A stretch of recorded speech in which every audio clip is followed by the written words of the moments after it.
For me, we're live. Well done.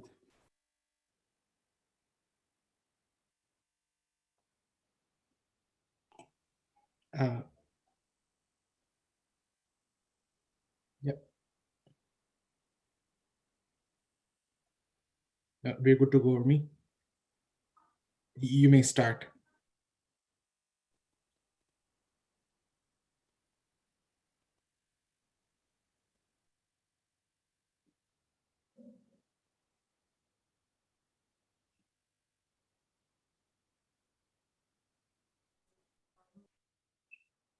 Thank you very much, Prometheus, for handing it over to me. A very good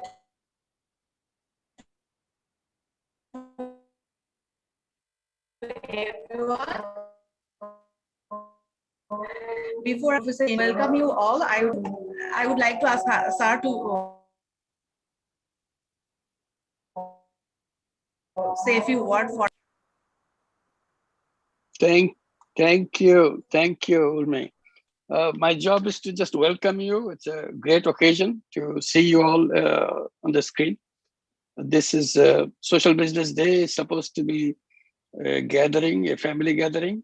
It's a gathering of very close friends.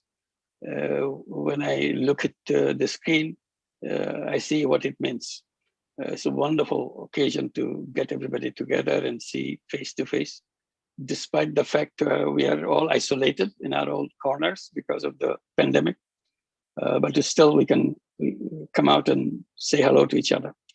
And these country forums become the real gathering of close friends. And whatever you discuss is something pushes this work ahead of our, as we proceed. We continue to proceed in that direction. So that's the guidance we need from you, all the discussion that you had, what directions we should take together. And in the context of the present historical situation that we have, that it becomes all the more necessary to understand the steps, understand the direction, understand the content of our journey. So I'm very happy that despite there's a 5-day long Social Business Day, which we used to limit to, first it started at 1 day, 2 day, now it became 5 day. So you retain your enthusiasm until the last day. I hope this continues, it's not ends here, that you bring that enthusiasm back to work and see what can be accomplished. There are many issues that we discussed, and during the country forum, I'm sure you revisited those issues and give us the guidance to make sure which way we should be moving from now on. And I was mentioning to the Academia Forum that we have a lecture series called Academia Lecture Series. And now Social Business Academia Lecture Series. Every month we do it twice, first week of the month and third week of the month. Some of you may have watched some of those lectures. Lectures are done by people who are running social businesses, who've been dedicated to those social businesses over years. So it's a kind of narration coming from the very founder or creator of that social business, telling the story so that it gets recorded. So it's interesting for many, particularly for academic purposes, those who want to teach cases about social businesses so that they have specific things to do. I was mentioning that we have 2 lectures per month. One lecture we can devote to our activities. If you have something that ongoing, something you're launching. One is which we have done, who have come a long way, very successful one. Another one which is being launched, which has ideas being in formulation. If you want to come up with those ideas, we'd be very happy to put them into the lecture series so that others can also get connected with you, inspired by you, and so many things can be learned from each other. Or you are looking for partnership with anybody, so you explain what partnership you're needing, what are the things that's needed to be done. So this could be our channel to connect with each other. So I leave it with you to discuss and consider that possibilities. As we go along, we can make use of that facility. Since you've got used to these two lectures. Although we call it a lecture, basically it's a fireside chat. So we can have a chat, we can have a discussion going around in that. So I'm looking forward to your presentation. So the summary of everything that you have done, very hard work, very lots of deep thinking. So that now would be presented. I'm listening to your presentations very keenly. Thank you and welcome again. Thank you, sir, for your kind and inspiring words. It gives me great pleasure to welcome everyone to the report back session of the Kanti Forum. As you know, the Kanti Forum sessions has been devoted to sharing experiences, exploring potential and analyzing the actual practice of social business while inspiring many fruitful conversations. Each of the Kanti Forums were conducted in their own languages. To say that the Kanti Forum session was a hit would be an understatement. The main credit for this goes to all members of the Kanti Forums, from the wonderfully hard-working organizing committee to the brilliant participants of each of the forums. They truly made this an extraordinary session. I would like to take this opportunity and begin with thanking our wonderful chairs and Center coordinators for their unwavering support and amazing drive while conducting these sessions. I would also like to acknowledge my fellow colleagues who were the Center facilitators for many of the Kanti Forums for being our pillars of communication and strength. The participation of all members have also made it so memorable. A huge thank you to you all. Before we begin with the reports, I would like to remind everyone that the speaking time for each representative is 5 minutes. After 4 minutes, we'll provide a warning to remind you that you only have 1 minute left. After 5 minutes, the bell will ring continuously to remind you that the time is up. After the speech, there will be 2 minutes for a short question and answer session. Due to time constraints, we'll only be taking questions from the panelists that are present with us here. You may write the question, or you can also ask the question by turning your camera on and unmuting yourself. But we would request you not to kindly take more than 30 seconds for your question. I would also like to mention that any of the representatives may share their screens for presentations if they would like to. The option is open for everyone. We would also like to encourage everyone to keep their videos on and kindly mute their mics. If anyone has any questions, please let us know. Now, into the main session, we have 15 Kanti Forums for the first time, and it was a wonderful experience to have everyone on board. The countries we had in this journey during this time are Bangladesh Forum, Eastern and Southern Africa Forum, Thailand Forum, Malaysia, Nepal, India, China Kanti Forum, Australia Forum, Philippines Forum, Japan Forum, Europe Forum, Brazil Forum, North and Latin America Francophone Countries Forum. All the countries provide us with wonderful examples of a developed and strong social business system and activities. Each country forum had an insightful solution to their problem, addressing every topic in their own unique manner. That is why it gives me great pleasure to first call the representative of Brazil. To present us with their report, we have Mr. Luciano Garzel, who is the esteemed chair of the Brazil Forum and country director of Yunus Investment. Mr. Luciano, the floor is yours. Thank you very much, Yormi. Greetings from Brazil. Bom dia. Good morning from São Paulo. Dear Professor Yunus, happy birthday. We wish a happy life to you, who bring a powerful message of solidarity, which spreads in the whole world and keeps inspiring us to work hard to build a more inclusive and just society. Thank you, dear Unocentry team. Congratulations on preparation and organization of such a wonderful event as the Social Business Day. I can imagine the challenges of bringing an online event, including people from all around the globe. Congratulations again. Dear Professor Yunus, dear Lamia, Mr. Sultan, my brother Shabir, thank you for the honor that you gave me to organize the first Brazil Forum on the Social Business Day. Thank you very much. It has been such a privilege to gather friends from my beloved country to discuss the current status and the promising perspectives of the social business landscape here. As Professor Yunus said, in a quote recently published in Folha de São Paulo, Brazil is a huge and diverse country whose actions impact the whole world, not only in the environmental sector, which is more visible, but also in the social sector. With this sense of importance, we managed to bring together 6 panels with the invaluable participation of 32 panelists, whom I take the opportunity to thank very much. It has been an intense 6 hours of interactions between leaders of business, indigenous population, investors, academics, and artists. A lot of positive energy came through. All the panelists also say a very happy year to you, Professor Yunus. They join me in an effort to bring to the Social Business Day reporting back plenary our 2 years plan, which I share with all of you now. First, we discussed the framework on the investments in social business, and we pledged to continue strengthening with our local regulator the legal framework towards including more social and environmental consciousness in the investment landscape. And we pledged to put together our second social business investment fund. The first one has already impacted more than 1 million people and has helped 3 million native trees to be planted. We discussed the Amazon. The area already threatened by the forest fires was the most affected region in the pandemic in Brazil.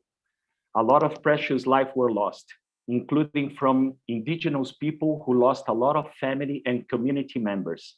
We pledged to support the local extractivist economic arrays, which Professor Yunus would call social businesses type 2, to help indigenous, quilombolas, slaves descendants, and local communities to get out of poverty and play their role as the genuine forest protectors. We discussed women entrepreneurship from the outskirts of São Paulo and Rio, our favelas, and we pledged to continue encouraging them to do what has already been done in Bangladesh and use the power of social business to get out of poverty and exploitation. We discussed the role of the big corporations in the movement of making the world a better place. Much has been said about ESG, and we pledged to encourage them to include social businesses in their supply chain as a first step towards being a force for good for the world. Lastly, we discussed how social businesses are fighting the terrible effects of the COVID pandemic, and we pledged to advocate for their role in building a more inclusive, just, and prosperous society in which we want our children and grandchildren to live. Finally, Professor Yunus, we concluded that we are a group of friends who pledge to be builders of the world of 3 zeros with the commitment of no going back. Thank you all very much.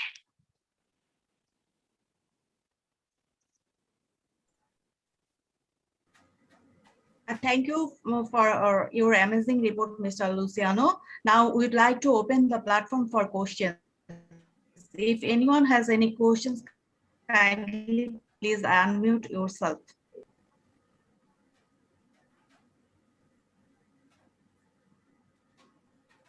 As we do not have any questions, we'll be moving forward to our next forum. We thank you.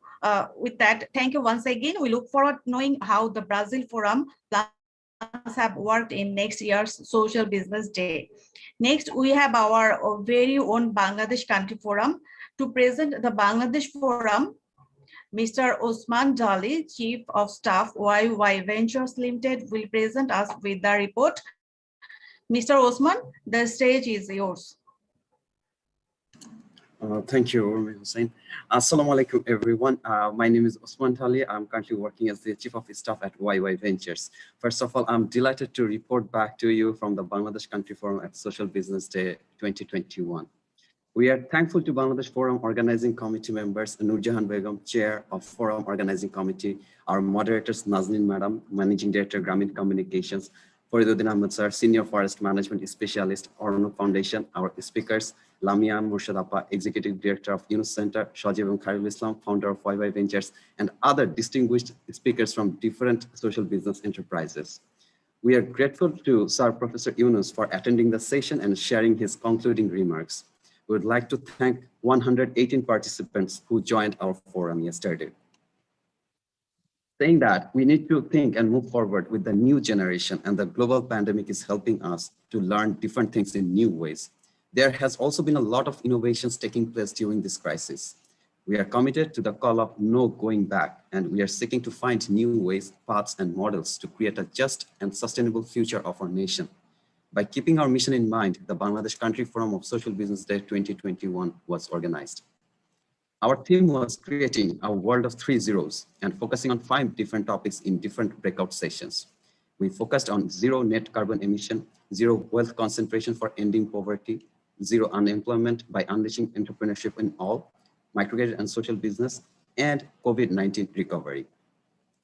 Different social business enterprises showcased how they are creating social impact within our communities, and we got the opportunity to hear back from different entrepreneurs about their models. We heard from Garbage Man, which is a social business startup producing vermicompost from food waste, was showcased as a prospect at Social Business Day back in 2019.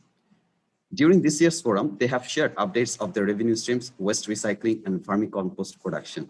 They have collected 25 tons of wastage from 14 different locations in Dhaka city till date.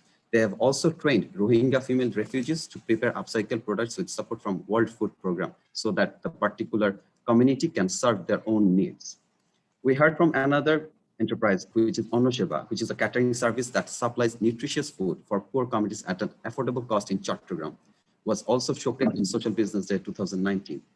During the lockdown, they have suffered as they could not serve schools, their major customer segment, and could not operate their commercial. Currently, they're serving more than 500 disadvantaged people and are exploring an expansion of business with partners like Grameen Telecom Trust. Then we heard from our own Grameen Trust. Grameen Trust was established in 1989 through their Novin Uddokta program launched in 2013. 3 companies together invested near about 78 million USD till date, and they supported 70,000 plus entrepreneurs, created 40,000 plus employment opportunities in 55 districts in last 6 years. There has been examples where entrepreneurs got supported up to 4 times and multiplied their business revenues. Then we heard from Grameen Kullan, which was founded in 1997 with the aim to provide healthcare at an affordable cost in rural areas. They offer different healthcare services like general healthcare, special healthcare, digital healthcare, micro health insurance, and diagnostic services. Grameen Kullan is also working towards making people aware of different diseases and precautions through various online and offline activities during the pandemic. Most importantly, Grameen Kullan organizes different campaigns in villages where they bring portable ultrasound machine to diagnose pregnant women, and then they can refer to different specialized physicians, which is a great success to ensure access to healthcare for rural women. Then we heard from Grameen Healthcare Services, which was established in 2006 with an aim to provide eye care service to the poor people in Bangladesh. Currently, they are running 4 eye hospitals following social business principles to solve the problem in our society. So far, they have established 4 hospitals and 2 of them are already being sustainable. One other hospital is close to meet their break-even point and one other established 1 year back. And they have a fund to offer free eye operations to poor people. Grameen Healthcare Services also ensures safe drinking water in the arsenic-contaminated areas with the support from Grameen Veolia Water. Besides these social enterprises, there are other enterprises there we heard from Idea Father Achari, Ichehad, School Cholopalte, and Nishargo.com. We heard about different problems from the breakout sessions around wealth concentration, zero net carbon emissions, and other facts. And we heard about different approaches advised by the discussion to solve the problems. I'm going to share a few priorities areas and the interesting ideas to worth exploring. The first priority that we heard from ensuring sustainable RMG production, proper waste management, reduce air pollution, and the use of single plastic packaging. We need to ensure accessibility of education and develop different online tools. We need to build a specialized social business bank that would provide support to the entrepreneurs without any collateral.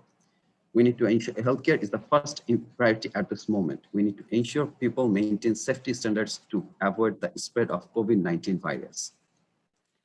This pandemic has created a historical moment for us, which has changed our way of work and living style. If we do not address this, we'll lose the opportunity to create something new. This pandemic has destroyed so many things and we don't want to rebuild that, but we want to create something new. So in the future, we won't get largely affected if something will happen like this again. That is the reason we say there is no going back. Rather, we want to create a new world. Our forum attendees echoed with Professor Yunus's appeal to create to declare COVID-19 vaccines as a global common good. This is a life-saving and essential. No one should make money out of this under the restriction of intellectual property rights. Only 4 to 5 pharmaceutical companies are making millions and billions by producing and selling vaccines. This is a horrible situation. We are reaching out to different people and have collected more than 1 million signatures for that appeal, but we need all the governments from all the countries to come to an agreement. We need to transfer the responsibility of creating a new world to the youth and assist them. That is why we're establishing the 3-0 Club to ensure zero net carbon emission, zero wealth concentration for ending poverty, and zero unemployment by unleashing entrepreneurship on all. We're especially encouraging females so that they can get rid of the difficulties and sufferings they are facing. We'll create our new world. If we all individuals think selflessly, the world will be different. New journey begins now. We'll not wait for anyone else. Thank you so much. Once again, thank you very much to the Bangladesh Forum for being active, Mr. Dali. We are very hopeful of seeing your 3-0 plans in action and wish you the best moving forward. Now, I would like to call Ms. Aarti Vik, Head of Future Thinking Yunus Social Business Global Initiatives, and Mr. Suresh Krishna, Co-founder and MD and CEO Yunus Social Business Fund, Bangalore, to present the report from India Forum. Mr. Suresh and Aarti, the floor is yours. Thank you, Urmi. Professor Yunus, wish you a very, very happy birthday to Lamia and Urmi and the whole Yunus Center team. Many, many congratulations on creating this amazing and huge online event, bringing us all together again. It's so wonderful to see so many faces from the social business family gathered here today, especially after the last few months, which have been really, really tough, for all of us, and particularly in India. I'll just say a couple of words before I hand over to Suresh for the details. We decided this time that there is such a huge social business family in India already. There is the old microfinance family, there is the academia family, which is spreading, there is the Yunus social business family that is also growing. And we thought it would make sense for all of us to get together, especially after the horrific year that we've all had, and do a joint forum. So we had a joint forum together with the Academia Network, and we had that over 2 days. We had 4 panels, and we had one social business competition for students as well. And with that, I'm going to quickly hand over to Suresh, who can talk through more of the details. Suresh, over to you. Yeah, thanks, Aarti. Hello, Professor. Happy birthday once again. Hi, Lamia, Zinad, Urmi, Prometheus. I mean, it's so nice to be amongst you, but unfortunately this time we couldn't be physically together. I mean, it's still, we have been glued to the computer screens for the last 5 days now. I mean, it's been very inspiring all these 4 days. And I must admit here, I've been hearing Professor Yunus in so many sessions. He's speaking over and over again. The kind of energy he's actually showing us, I hope we will all have the energies like what he has by the time we get to his age. Thank you, Professor, for showing us a path even there. This year, I think for us, we kind of combined with, like Aarti said, with the Academia Forum, Dr. Nisha from Vivekananda Education Society and Career College together. We organized the whole day on all the 2 days program. Just before the session, I think Dr. Nisha has taken all of you about the details of the whole program, like what are the different topics we had covered, who are the different speakers, and the whole 2 days of both academicians and practitioners and just thought leaders in the Indian society who had actually come in to share their views in this forum. So I would not go through those things again because it was just half an hour back. I think Dr. Nisha presented all the sessions, how it went through. I like to probably talk about a few things about what was the consensus and what are the kind of thoughts which was coming during these sessions, and what was the feelings which all the speakers and all the participants had there. Just to highlight, I think we had more than 25 different speakers who are coming from both academia, some practitioners, social businesses, some thought leaders in the country. Somebody from who also works with the Prime Minister's office, like that. So we had a whole bunch of people. Yes, we did not our India's forum kind of started in the daytime of in India. We started a little early at 10 a.m. and then we went on till about afternoon, about 5 p.m. We could not coincide with the regular forum, but because that was likely there was a confusion there. But however, one of the highlights of that was a sociathon, which we had presentation from potential entrepreneurs presenting their ideas of what they can do, and we awarded them some certificates for the best top three ones. So the key highlights which came up during the discussions are as follows. One is most of them were asking for collaboration between academicians and practitioners. Most of the academicians of the universities who are just getting into that were looking at what's happening in the social business sector. What are the social businesses out there, what are the challenges they have, and what are the examples they have so that they can teach the students. That's one thing which they were all asking. So there was a call across board between all the participants saying that we should collaborate more with each other, have more frequent meetings, and then we need to have a forum for Social Business India so that we can have more exchanges. I know we do have Social Business Media and this thing, so they were also thinking about a kind of a database in India so that the people can connect to each other. Another point which came up was if social business sector has to develop, I think they were talking about we need to have significant policy support. On CSR is becoming big in India, but I think there was a feeling that CSR is not sufficient. We need more of that. So a few others highlights are some incubation centers have been there and they're all supporting social businesses. 3 Zeros Club is something which is exciting for everybody. So another area which everybody kind of talked about is about how do we support self-employment, and mobility of the micro equity is something which people were looking forward to. So these were some of the discussions which had, but there is a lot of enthusiasm to come together and then take this social business forward. We have been attending doing this India forums for quite a few years. What I see is every time there are new people coming with a lot more new energies, apart from the old people who are continuing to keep the energies to bring into the social business space. So I think in the next few years, we will see something more exciting happening than what has already happened. Thank you for listening to me. Thank you for the outstanding report, Ms. Aarti and Mr. Suresh. It was wonderful to know the participation of both the academia and social business practitioners. With that, a huge thank you to the India Forum. We hope your plans are of huge success and hope the collaboration between practitioners and academians becomes a reality. Next up, we have the Eastern and Southern Africa Country Forum.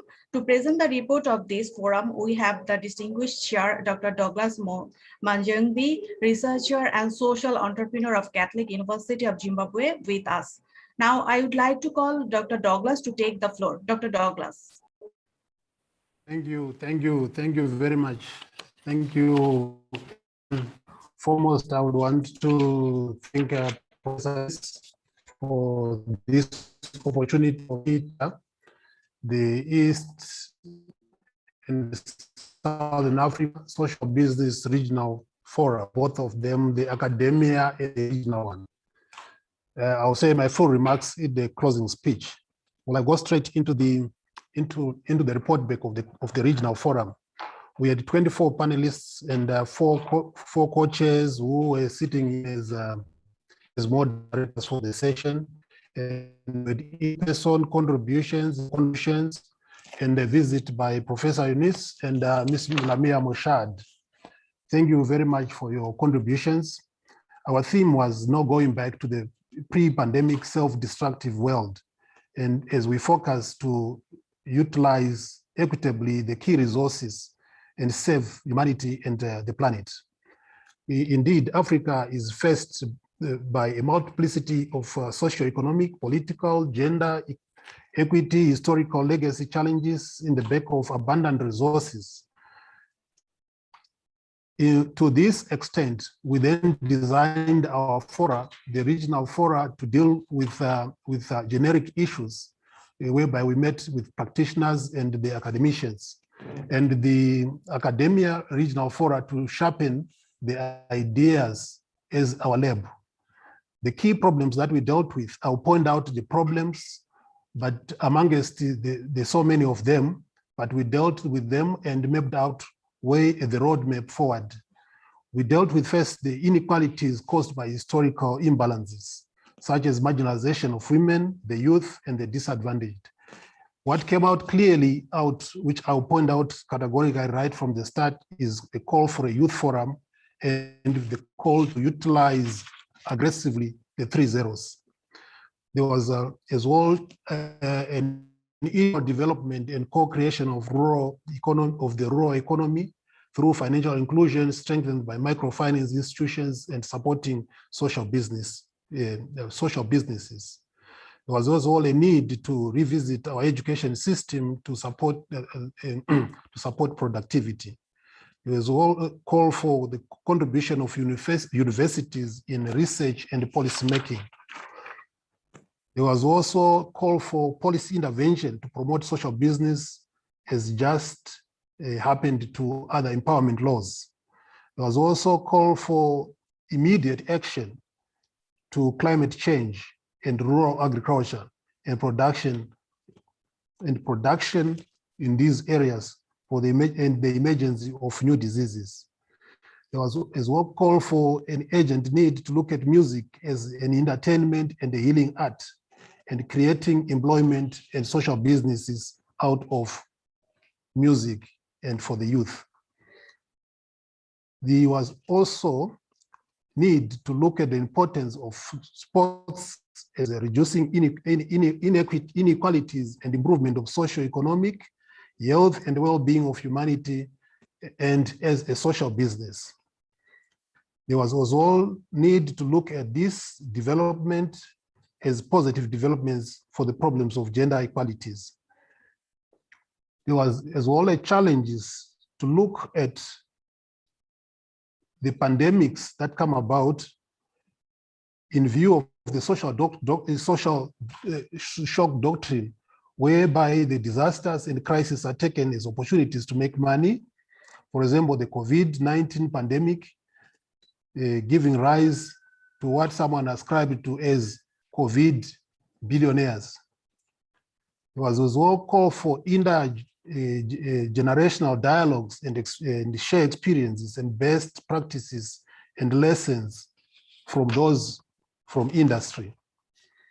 What future actions do we need to look at as the region and as Africa? There was call for vocational innovation, technology hubs in rural and urban areas. There was call for funded scientific and production-oriented competitions among the youth. There was call for creation and appropriate funding for universities and tertiary education and tertiary institutions in scientific and industry research. There was also need for the implementation of the strategy to teach, research, serve communities, innovate, modernize, and industrialize. There was also a call for contracts with government and corporates with a view of addressing the needs I have spoken already about. There was also a call for research areas in low cost or costless resources such as natural resources in solar, green energy, and the abundant water that flows unused in rivers in Africa. There was also a call for engagement of human resources, especially the youth and women to bring the mainstream of the economy.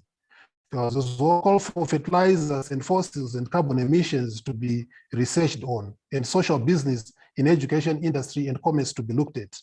There was as well a call for urgent common approach in the region and in Africa to look at a composite research fund for collaboration of workshops, research, and on social business among the universities.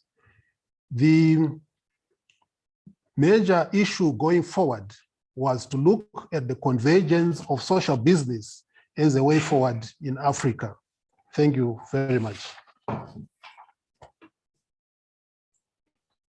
Thank you for a very insightful report, Dr. Douglas. Thank you to the entire Eastern and Southern Africa Forum for being a part of this year's Social Business Day. We wish you all the success in your journey forward to support productivity and reducing the vast inequalities that exist and the future goals that you have planned. Now we have the Nepal Country Forum. To represent the Nepal Forum, Mr. Jyoti Chandra Oza is here with us to present the report. Mr. Jyoti, the floor is all yours. Mr. Jyoti. Thank you so much, Urmi. Respected Professor Muhammad Yunus, all distinguished delegates from different countries, namaste and good morning. I am Jyoti Chandra Oza from RMDC, Nepal.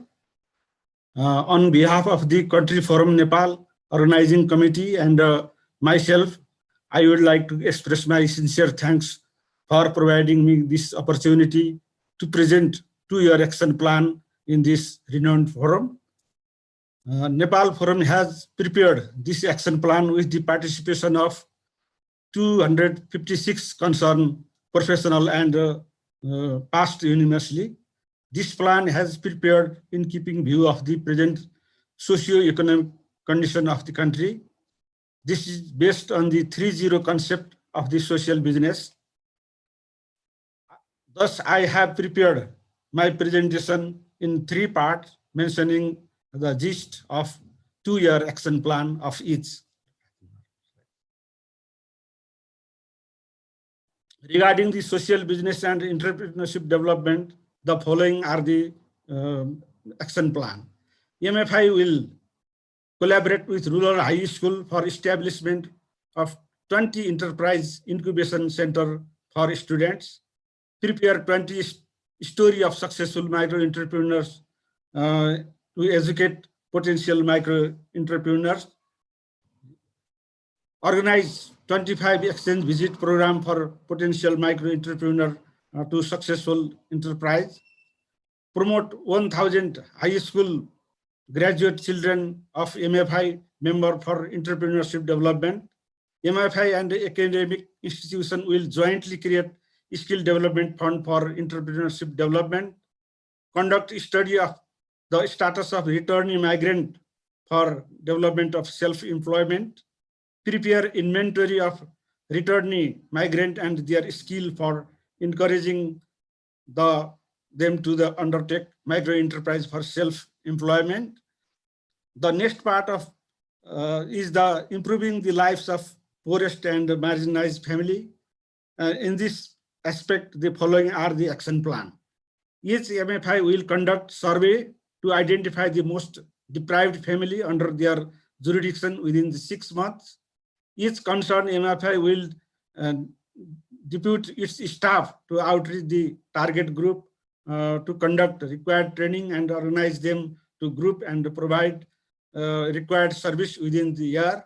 MFI will initiate 20 green shops under the ownership of the member as social business to support the marketing of members' product. MFI will collaborate with rural secondary high school to establish business incubation center for students. The third part is reducing the carbon emission. For reducing the carbon emission, the following are our action plan. MFI will establish 20 eco villages in rural area in collaboration with the local government. MFI will motivate local youth to form 1,130 club and connect them with national and international networks. CSD and RMDC will collaborate with 4 local municipalities for promoting the concept of 3 zeros in their program planning and implementation. Introduce rural energy technology education at 10 potential rural schools in collaboration with Center for Rural Technology Nepal. Launching campaign of fruit tree plantation by each client of all MFI. This is all about our short presentation. I would like thank for everyone, and special thanks to Professor Muhammad Yunus for inspiring address to this forum, and thanks to Lamia, Nazmul, Urmi, Monica, and people from Yunus Center for this wonderful event. Thank you. Thank you for your wonderful report, Mr. Jyoti, who is the Chief Executive Officer of the RMDC Laghu Vittiya Sanstha Limited. A huge thank you to the entire Nepal Forum for being with us. Your planning were very comprehensive, and we wish you the best in your entrepreneurship development and plans to reduce carbon emissions. Best wishes. Now, I would like to ask my colleague, my co-MC, Mr. Shajib Islam, founder and managing director of YY Ventures, to take over the session. We hope you will have a great session with him. Mr. Shajib, please take the floor. Thanks so much, Urmi. Hi, everyone. I'll be your moderator for the next 40 minutes or so. And it's so good to see so many friends here on screen. And I hope to continue the proceedings of the session by hearing the outcomes of the Philippines Country Forum. It's my pleasure to welcome my good friend, Raymond Patrick Sirius, Assistant Director for Strategic Projects at Negros Women for Tomorrow Foundation, Inc. Raymond, if you could share the outcomes and what you have discussed over the Philippines Country Forum with us, that would be great. Thank you very much, Hasib, for the kind introduction. First off, allow me, on behalf of the representatives of the Philippine Country Forum, to greet Professor Yunus a very happy birthday this week, and to thank everybody from Lamia and everybody from the Yunus Center for putting together this very big online event. I know it's quite hard. So going back to the Country Forum, the key agenda of the Philippine Country Forum was basically understanding the impact of the pandemic across social businesses in the Philippines. And we wanted to acknowledge and explore various opportunities that the pandemic has provided towards achieving a world of 3 zeros. We had participants from the academe. We had social business entrepreneurs, impact investors, incubators, and microfinance institutions, among others. And the main issues that were raised during the Philippine Country Forum were mainly centered on 3 things. First, social issues are currently accelerating, especially in the Philippines, which has probably the second longest lockdown in the world, as presented. And existing solutions for these social issues are now really, we thought, at a point of diminishing returns. Another issue was the availability of risk capital for social businesses, and then getting social businesses to really move from being startups to growth or maturity stage, for that matter. But the positive developments that we saw was that there is really a global connectivity which enables stopping of mentors and assistants all over the world for locals to solve the social issues. And then, of course, the existence of, or the growing ecosystem for social innovation. And one nice thing that we noticed, especially since the start of the pandemic, is the change in mindset of large corporations and multinationals about social responsibility and CSR in general, and how they spend CSR money, and how they become a little bit more responsible in terms of spending CSR money. Some of the interesting ideas or topics that were brought up during the Philippine Country Forum were the effectiveness of social enterprise or social business demo days, especially in the incubators and among the academe. And that money, resources were starting really to flow from private sector or large corporations to the social businesses locally, not only in the capital city, but even in the provinces, where they've really seen that, rural communities are starting to thrive, especially as a result of the lockdowns that was brought about by the pandemic. So we all agreed on some future actions. One is to really connect social businesses to impact investors and allow them to network and really source the resources or the money that they need. And then, of course, from the academic aspect, we really wanted to incorporate social business and social entrepreneurship in the curriculum. And this means, not just the social entrepreneurs really talking in the universities or influencing the academe, but also even investors, social investors, so that the academe can really put together something that will be of interest to the students and the youth in general.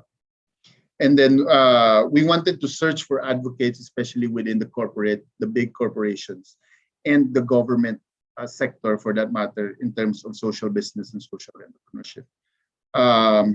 And another thing is to push the academe, especially our UNOS centers here in the Philippines, especially the university partners, to really document successful social businesses that have already moved from startups to being in the growth or maturity stage. And then we had a couple of things we wanted to really look at, other than the next steps, is to really expand social businesses on national level, really expand it and really see more social businesses, especially in the countryside and not only focused in the capital area, and to replicate efforts of other successful social businesses, and then really do a lot more on investor education so that more money, more resources would be poured into social businesses across the country. There's one thing that we wanted to raise to the global social business community.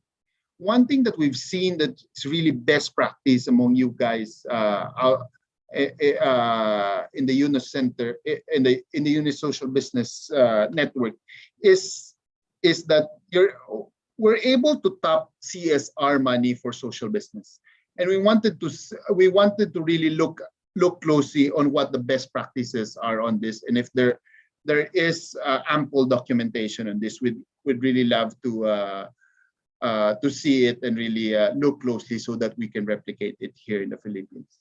So that's it from the Philippines. Thank you very much. Thank you so much, Raymond, and we appreciate the work that you do, and our greetings to all the members who participated in the Philippines Country Forum. Moving on to the next presenter, to report back on the outcomes of Thailand Country Forum, I would now like to invite Mr. Bodin Rasamithes, Director of UNOS Social Business Center, Kasetsat University, and Acting Deputy Secretary General, Southern Border Province Administrative Center, SBPAC. Mr. Bodin, the floor is yours. Yes, hello everybody. Hello, Professor Yunus. Happy birthday, and hi Lamia, hi everybody. Let's begin with the Thailand Country Forum. We have about 50 participants, or almost 60 people, and we're focusing on several things. We start off by introducing the concept of going back to the people and to the participant, and how the nature of globalization are changing with the pandemic attack. And after that, we also come up with the problem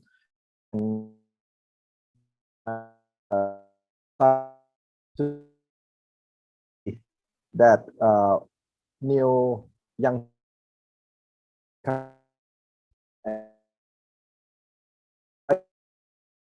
resource that basically available, and in the context of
Mr. Borden, were you done?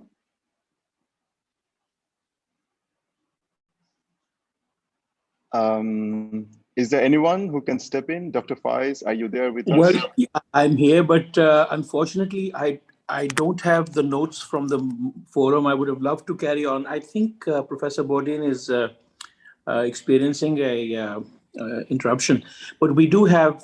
Let me check if we can continue to move on, if that's okay, and then maybe we can catch up later on. Is that okay, Shazim? Yeah. Okay. Yeah, that's completely fine. Sorry about Yeah, that. I so, mean, I'm sure there's a no, reason it's why. okay. We understand. Okay, Yeah, it's, I'm here now. Can you hear me? Oh, you are back. Okay. Yeah. Saved. Okay, Sorry. thank you. Come back. Okay, sorry. So maybe the internet is not quite good in Thailand then. Okay, so let me continue. Okay. Then we have we talk about how the young entrepreneur can participate in social business, and we have two person, okay, two young, very active that come in and then present their case of the company that they established called Happy Grocer, okay, and they are basically create an opportunity, and by working with stakeholder, okay, to use to enable social business ecosystem. The interesting thing is that, okay, when they first start out, their parents are reluctant for them to join the social business, and later on they have proved to their parents that this has something good for them. Okay, so that's the example that people who participate can listen to it. And then this also reflects on how Professor Yunus emphasis on capacity building and community center program that help form the business model for the new young generation. Okay, and then we also have a discussion between various stakeholders. Okay, and we have a very engaging discussion to ensure that all participants can participate. I have to thank Professor Faiz, okay, and Column and everybody here. Maybe many of you probably don't know that in Thailand, okay, we have the system. We have the Yunus Thailand, which is umbrella that cover the center, Yunus Center in Thailand, and we have main center in Thailand, which is from Asian Institute of Technology, and another one is at Kasetsart University, and we work hand in hand together. So this is a very interesting model. Is that AIT or Asian Institute of Technology is doing the work in pioneering idea, okay, and distribute their social business idea. When Kasetsart University, because we are the public university, so we basically start out and try to create the program that the government can set up the budget and make it happen. Okay, this is how we work together hand in hand. And then the discussion between stakeholders that we have been discussed. Okay, the important thing is about multi-level support ecosystem for social business, where key area of development remain access to market, finance, and platform support and ongoing. And to drive change, okay, we think trust is the most important thing, because without trust, okay, of the government, of the brand, of the organization, of the financial institution, this thing will never fly. Okay, the main focusing of discussion is also about agriculture and tourism sector, because this is the highlight of Thailand, especially during this time. Okay, because social business can make a potential great impact on this issue. We're targeting a young entrepreneurship in addition to formal support mechanism, participation, and building the system that create the collaboration, okay, among stakeholders. And by doing that, okay, I think we have done and make everybody in Thailand work well together.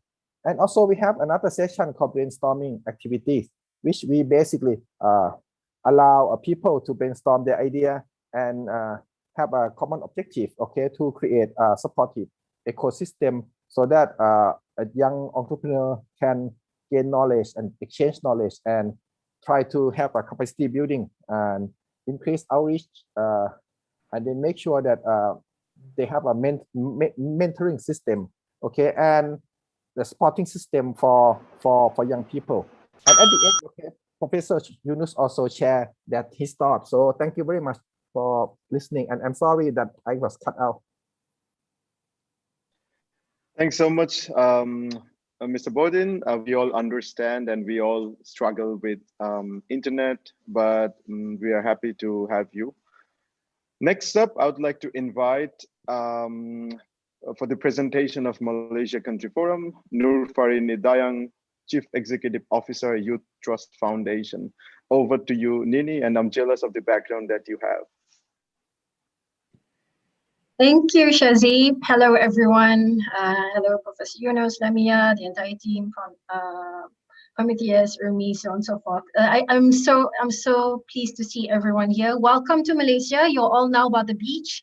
I hope that you all have your fruit juices on standby as you listen to the soothing voice of Nur Farini Dayang, who will be representing the Malaysian Forum.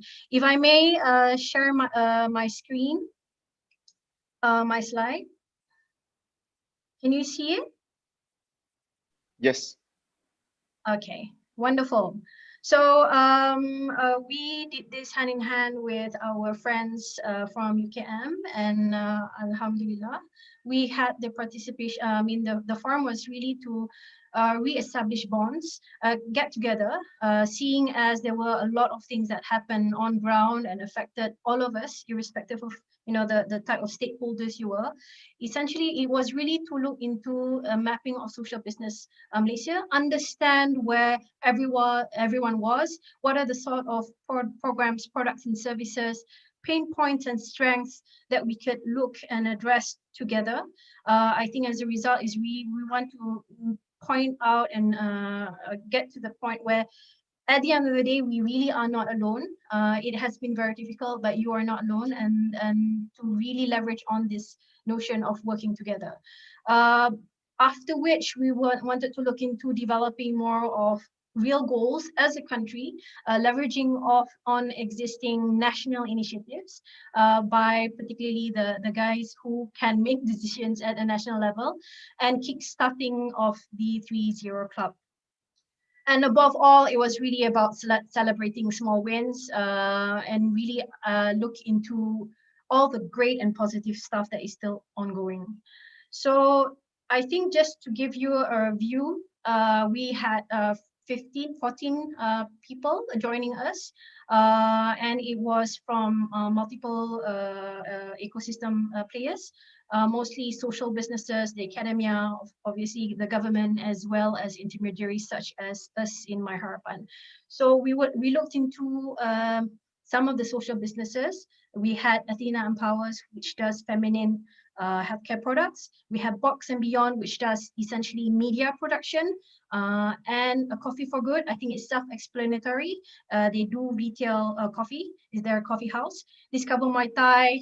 We're big on kicking people's ass, no kidding. We're big on providing alternatives as well in the form of sports. And we have the Silver Academy, driven by young people for the older generation, and ensuring that their wisdom can be conserved and shared. The academia, we have 5 of the 7, I feel, from the entire YC family, who also shared their experience and their programs and products. We have the Ministry of Youth, who have been supporting a lot of our social business programs over the years, including incubating and competitions. Malaysian Green Technology Corporation, we're very happy to add them as a member. They were also inspired by Professor Yunus's books and have incorporated programs specifically targeting young people, using and including them in climate change issues, developing green technologies. We also have written inputs by the Ministry of the Entrepreneur Development and Cooperatives, who wanted to be there but could not attend. Intermediaries, I think at the end of the day, we see that there's only 2 at this point in time. We feel that we are independent. For example, MyHarapan, we provide more of the funding. So does Puak Payung. They're new people as well, new members, who are providing more funds and capacity development for either not-for-profits who want to generate income and transition into a social business, and also provide directly to social businesses themselves. So a snapshot of the ecosystem, I think it's self-explanatory that social businesses, being the nimble organization that they are, were the first also to become frontliners. So quite a number of them had to drop everything in business and provide emergency relief to their communities first and foremost, and help particularly other social development organizations.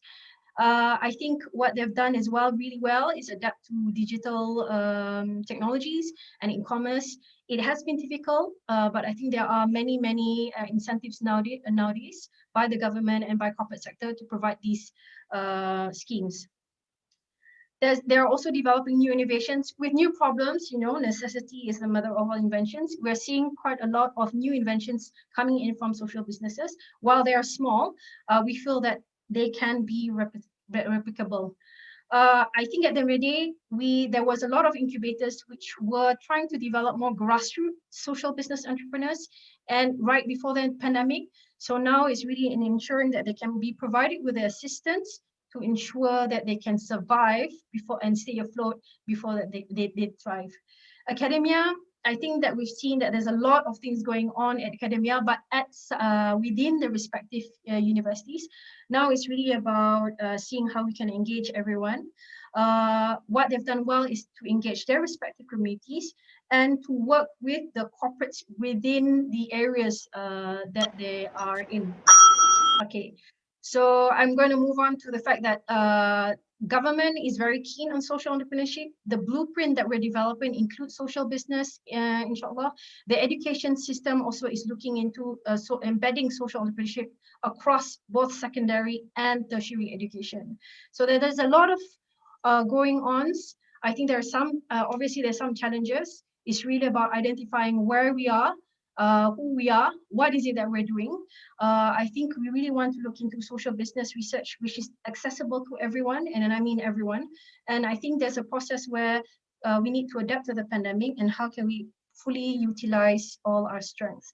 So there are opportunities, as mentioned. There's an increased awareness by both corporate bodies as well. Corporate bodies are now, as a result of the many tours that we had with Professor Yunus, they are encouraged with the amount of work that the social sector is doing. And moving forward, there's all these things that's listed. We're looking at kicking off. We need a map. We need to, I think everybody has mentioned it, we need to increase frequency of meets, but most importantly, look into accountability groups so that things can really keep moving. And last but not least, I'll ask are these. I want to be able to learn a lot from everyone to understand what are the sort of social business enterprise ideas, research that we can replicate within our country, within the context of Malaysia, and maybe whatever that we can offer, obviously, is, you know, it's something that we want to be able to look at. We need stories about social businesses that can be easily understood by the 12-year-old. So if we can move towards that, I think it'll be easier for us to really engage with the young people. So let's collaborate. Our offer, if I may dare, is, you know, there's virtual internship opportunities for social businesses within the country. There are mentoring and coaches that I think are at your disposal should you feel you need to have these included. And definitely coffee is on me when finally there's no travel restrictions and then we're all okay. So when you visit Malaysia, call on us. Thank you. Thank you so much, Nini. You keep on celebrating these small wins, and certainly they will lead to bigger systems change in Malaysia and beyond. Next up, we will hear about the updates from the Japan Country Forum. I'm going to invite a professor, a researcher, an entrepreneur, and writer. He's a Bangladeshi but tells Japanese stories, Dr. Ashir Ahmed. Thank you, Shajib, for introducing me as a writer. It's really nice to hear that keyword these days. Thank you so much. So I will today. I'm not talking about my writing stuffs, but I'm going to introduce what have been discussed in Japan Country Forum. So I would like to use my slides. Is it visible? Yep. Okay, good. So I will report Japan Country Forum. It happened in June 30, and it was for 90 minutes from the beginning. As you know, the Japanese are very much with the time, and they wanted to talk about 90 minutes. And what we did, and these are the picture who attended the forum for the first time for Japan Country Forum so far. We had 60 participants, the biggest in the history, in a sense that it was physical before, but as it was virtual this time, I think we could attract more participants. 60 participants, 16 speakers, 16, not 60, 16 speakers. And what we discussed, we found that we don't know each other.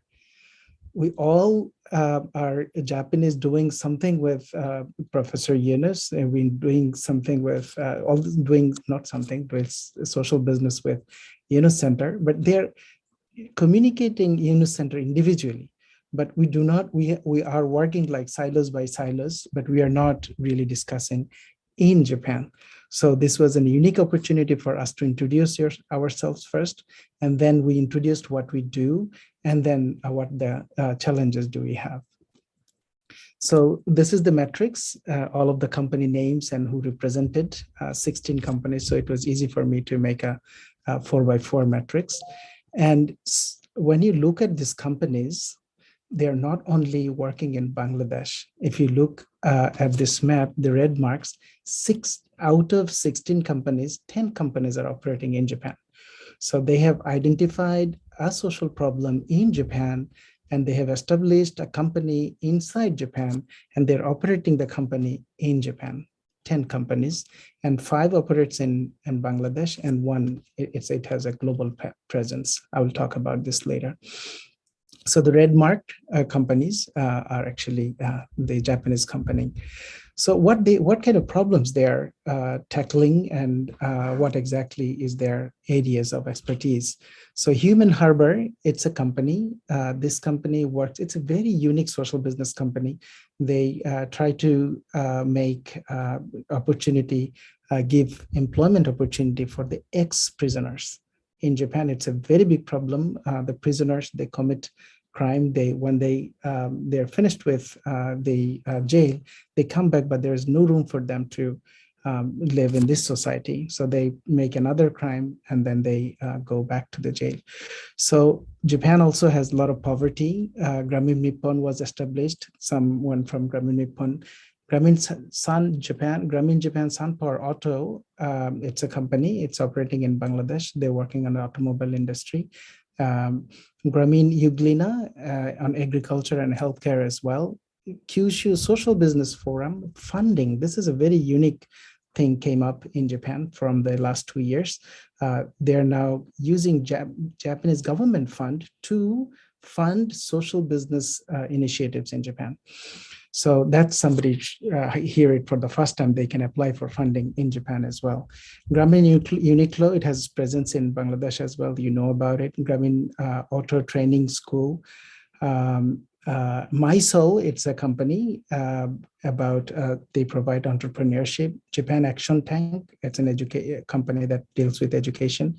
Social Business Research Center, it's Kyushu University, is one of the YSBC, provide with education, promotion, incubation. Social Tech Japan, it was a newly born company in Japan, but they will operate in different developing countries in the healthcare area. LGBT, it talks about, from the name itself, you can understand it's a gender issue. 80 Days is a company they talk about, they are dealing with travel. Yunus Yoshimoto Social Action, it's yet another unique company. They are actually a comedy group, but they have decided to do social business by informing people about social business in an entertainment way. They produce different type of comedy and provide information about social business. Borderless Japan, it's a company. They also do entrepreneurship as well. I have few pictures that I wanted to mention. Grameen Uglina, they started with Mung Bean project, but recently we heard it for the first time that they made a product for Bangladesh. It's a chicken masala biryani taste. So on the rice, you can use some little bit of vitamin. It has vitamins and minerals, and it's coming into the market in Bangladesh. Borderless Japan, they do only, their slogan is, we do social business only, nothing else, only pure social business. Created a lot of companies, have a global presence and made $55 million. LGBT, you can understand from the picture, she deals with LGBT problem inside Japan. So the unique thing in Japanese social business companies are people who are victims or people who are inside that problem, they are representing their company.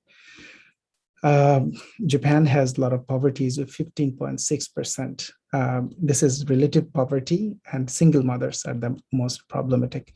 This is another exciting news. Euglena, they produce biofuel, and they have demonstrated on the June 29th by using biofuel, totally carbon dioxide zero. They have demonstrated in the 29th of June. Human Harbor is the company, and Social Tech Japan was born. And also one organization is talking about to create a platform for future leaders to achieve 3 zeros. And one event will be there in October. And the event fee will be 3 zeros, meaning 0 yen, so for free of charge. So thank you very much. That is all from me. In summary, I would like to put one sentence again. It was the first time for the Japanese social business company to meet with each other, know who is doing what, and good opportunity to update and share on activities. And it was indeed a very good family gathering. Thank you.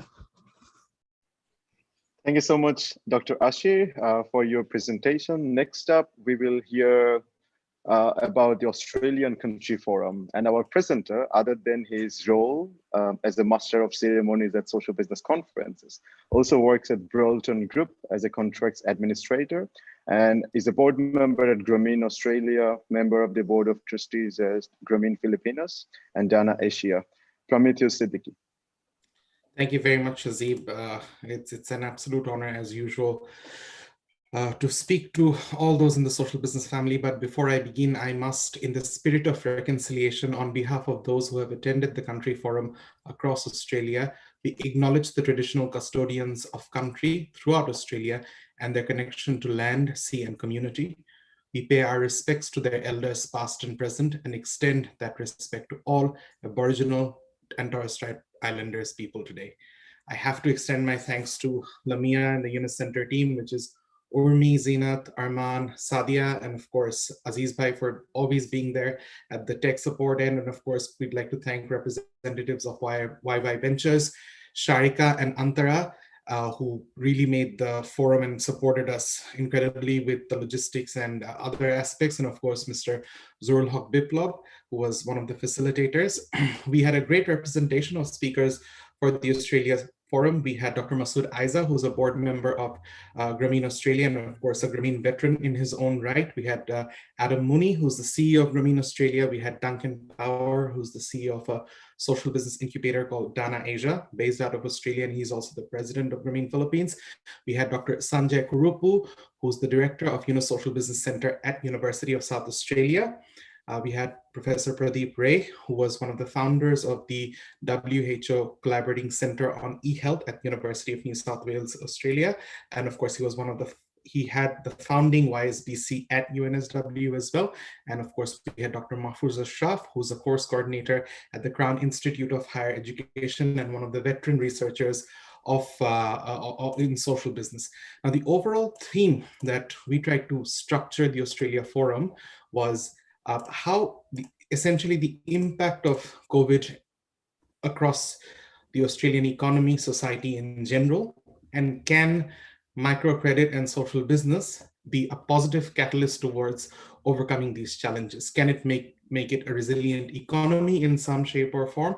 And most importantly, Australia as a nation with its resources has a very significant responsibility to its neighbors in the Pacific and in Southeast Asia. And is Australia able to fulfill that responsibility? And in that regard, we went through a very detailed agenda of addressing the Australian gig economy or the casual employment sector here in Australia, and there is heavy underemployment. And previously there was a severe dependence on these categories of jobs.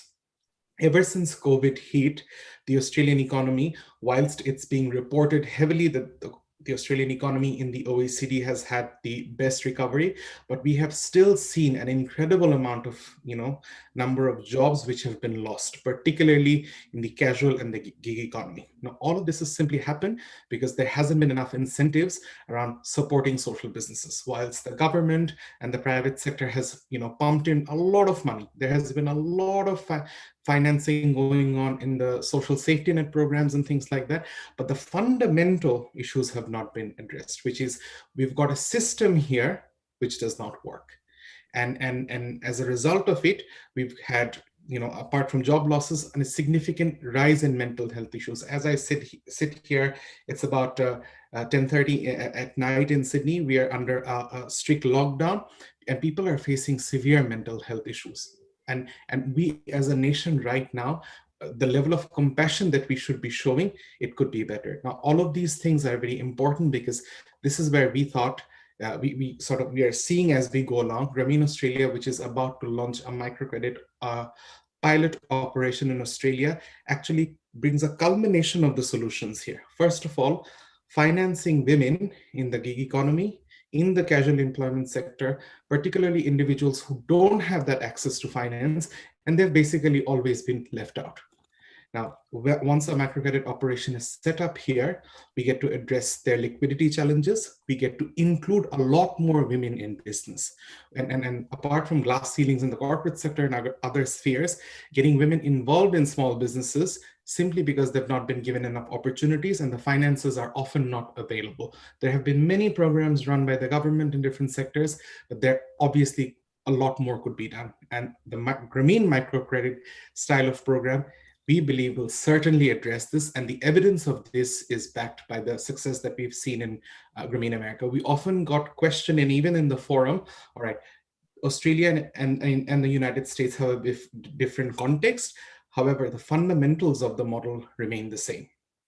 If you can leverage off the experience of a small business owner here, if you can leverage off their commitment, and if you can in fact bring them together in these groups of 5 as a small community and create that ecosystem of support, if they can collaborate and not eat into each other's market and things like that, that will significantly contribute to the success. One more important thing which came about was the aspect of mental health. Everyone is right now in Australia is feeling significantly isolated. Now, how does, how do you address that? The fact that, you have those group meetings and center meetings and aspects like that really helps, in feeling as a cohesive group and in feeling a sense of togetherness.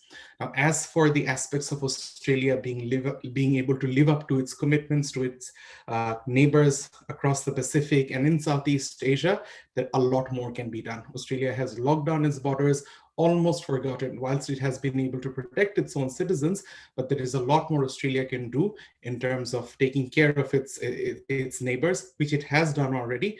But again, what is the modality with which the Department of Foreign Affairs and Trade engages? It is increasingly trying to leverage a startup ecosystem. It is trying to bring in social entrepreneurship. But what we have pressed very hard is the overseas development agencies in the model must incorporate social business, and that was taken up as an agenda item. One of the great announcements which came about from the forum was the formation of a 3-0 club in Cambodia. So we came to know that the concept note which was circulated through one of our colleagues through Dana Asia across there, that there are 5 young women who are studying English, who are very excited by this concept, and they want to form their own 3-0 clubs. This is only a testament of people wanting to come together, wanting to collaborate, wanting to form a part of an ecosystem where they feel supported. I think that was very important. To sort of conclude the matter, we also said it is imperative that there is further research, and particularly social business centers here in Australia take up the agenda of digital health for the elderly and technology interventions which can be brought about through social businesses. And of course, we must continue to press with the social business agenda to make it. Australia has very recently just won a grant of $3.5 million with the Australian government, which shows significant commitment here. And if we keep on pulling, if we keep on pushing the agenda, it will get done. It's now been 10 years that we've been working towards coming to this goal. We finally achieved it. And if we continue as a family, as a group of friends, as a network to work towards it, it will happen. Thank you. Thank you so much, Prometheus, for reporting back. Ladies and gentlemen, that's it from me in terms of moderation. For the next stage of the conversation, I would now like to invite Shihab Kader, my co-MC, to take the proceedings forward. Over to you, Shihab. Hey, thanks, Shazib. It was quite an enlightening couple of hours with the Country Forum and the Academia Forum ahead of that, also reporting back. So it's 6:20 p.m. in the afternoon in Dhaka, Bangladesh. It's a very rainy afternoon in here, in my country. And it's 3:20 p.m. in Kampala, Uganda, where we are having hosting sessions as well on the ground. A shout out to all our colleagues at Kampala International University, Uganda, and also to the Catholic University of Zimbabwe, in Harare, Zimbabwe, and also Makerere University as well, who is also joining us online virtually and in spirit. And thanks to all my colleagues. So right now we will be joining in for the China Country Forum, Professor Lin Yinxin. She's the director of YSBC at the National Kaohsiung University of Science and Technology. Professor, the floor is all yours. Enjoy. Hello. First of all, it's an honor to be able to represent the Greater China Forum. And we want to thank Dr. Yunus and the Yunus Center, everybody, for their invitations, for their effort. Now, I want to bring up my PowerPoints. Okay, let's see. Okay, this one. You'll be able to see that, right? Okay. We have over 100 participants, and we spend on Tuesday, we spend nearly 1 day to discuss all of the issues. In the welcoming remarks from Dr. Yunus says that China is very important considering the size, its populations. And he specifically said that China is the world. He reminds of us, the Chinese, has a great responsibility to the world and can make great contributions. Now, the Greater China have something unique. We have the highest densities of YSBC of the world. We didn't make Dr. Yunus disappointed. In Taiwan alone, there are 12 YSBCs, each having its characteristics.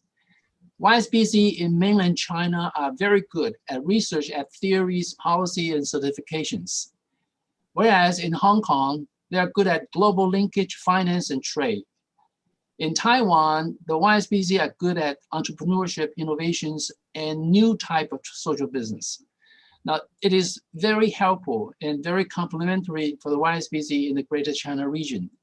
And we're very close, so we know everybody, in China, in Hong Kong, and in Taiwan. Now, everybody knows that there is a unique situation in China. There is great disparity.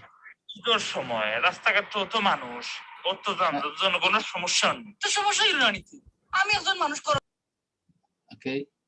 All right. And then the impact of pandemic on Chinese people are especially very hit hard, and especially for the poor people. The Yunus model of the 3-0 clubs provide a way for people to help themselves. The Grameen models in the Greater China region help people to overcome the pandemic difficulties. And we have to thank Mr. Gao Zhan for his effort. And there is a very tremendous growth in a Grameen model, in the microcredit, in many parts of China. And in Taiwan, we started this microcredit just last year, and we have much to learn. And in social business, the Greater China has witnessed a rapid growth of social business.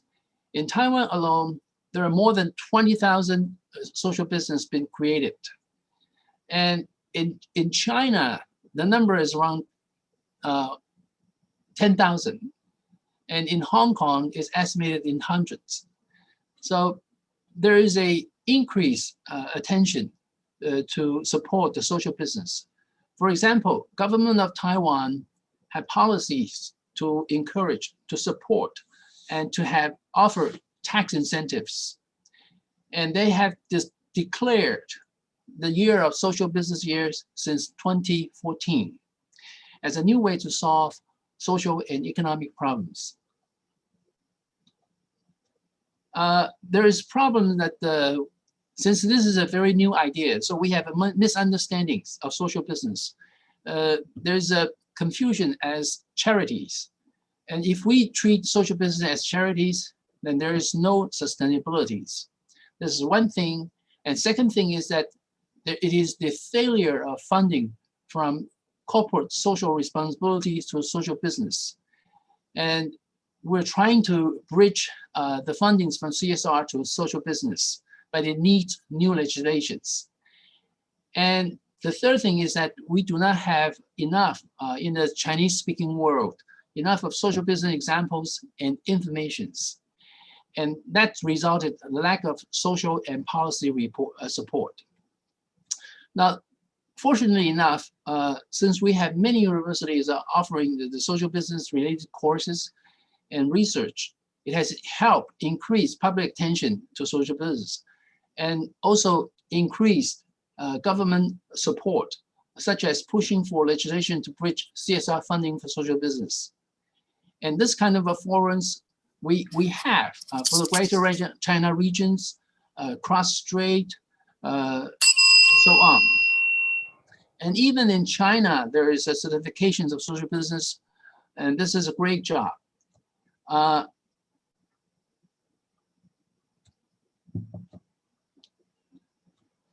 So we said the future actions, we need more research and promotions. We need to distinguish charity and social business. We need to bring public attentions, and we need to utilize modern technologies to help spread the social business concepts.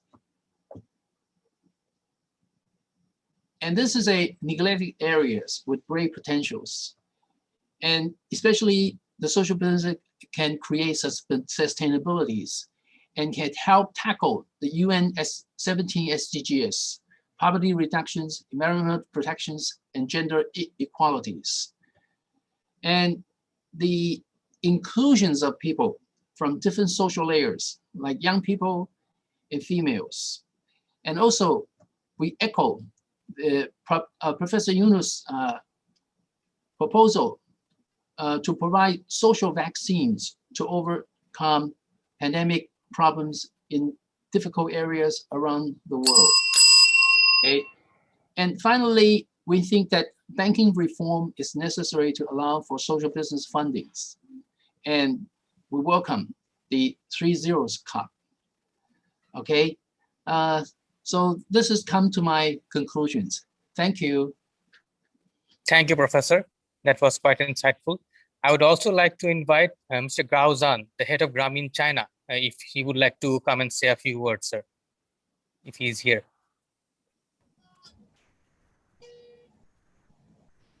Just for a minute. Okay. I'm Gao Zhan from Grameen China. Just like the weekly center meetings in Professor Yunus' Grameen Bank model, our members gather together every week at the same time, same place, share what they think, what they are doing, what are the difficulties, what is the future plan regarding developing their small business, children's education, using clean toilets, taking physical examination at least once a year, protecting environments. In Grameen Bank, it is 16 decisions. In Grameen China, it is 6 decisions. It is for building the social capital of these women. And every year, at the same time, we have a big center meeting for all social business practitioners and promotions. It is a social business day. And for Great China, it is Great China Forum. We discuss about no going back, building rural economics, and as in independent economics. COVID-19 vaccination as global common goods. It is for building social connection between you and me, and we can work together as a joint force. And one day we will realize a world of 3 zeros. Thank you. Thank you, Mr. Gao, for sharing your valuable words. Appreciated. And now we move on to the Latin American Country Forum. Ms. Yanis Valadez Cortez, the coordinator of UNOS Innovation Pathway Center, YSBC UDEM, the Universidad de Monterrey. Yanis, the floor is yours. Thank you very much, Chihab, for the floor. I want to join to the congratulations for the UNOS Center and Professor Yunus Lamia for the Social Business Day. It has been very amazing and exciting to be here with all of these friends and family together. And I hope next year we can see each other, not virtually, but only in person, if COVID led us to continue with present events. Well, I'm going to talk a little bit more what we discussed at our Latin American Forum. We were over there, some YSBCs around Latin America, Colombia, Mexico, Bolivia, plus UNOS INJAU that is based in Brazil. What we exposed was our institution's work, but with the diverse ecosystem that is based in LATAM. Like Baja California talked about the importance of social business to move the economics around their communities and how they are making social business a lifestyle for micro enterprises around their campus. Also, Universidad Externado de Colombia, they are working with several ecosystem actors like as UNOS Social Business Colombia, with Ashoka, Social Lab, and to help and impulse small social enterprises also with their courses and programs around the ecosystem.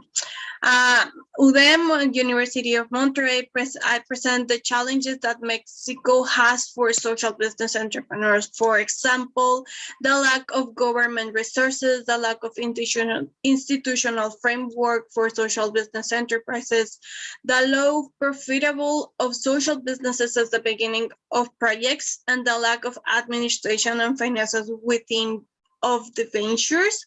Likewise, we have a lot of strengths that also were presented, mainly the wide network of social organizations, companies, and social enterprises that have been a fundamental value in the creation of new social businesses.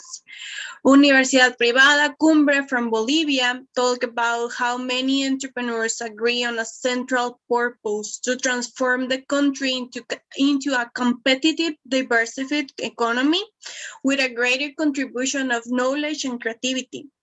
They have developed a system for the creation of entrepreneurs, applying different subjects and workshops to bring out professionals who can develop ventures.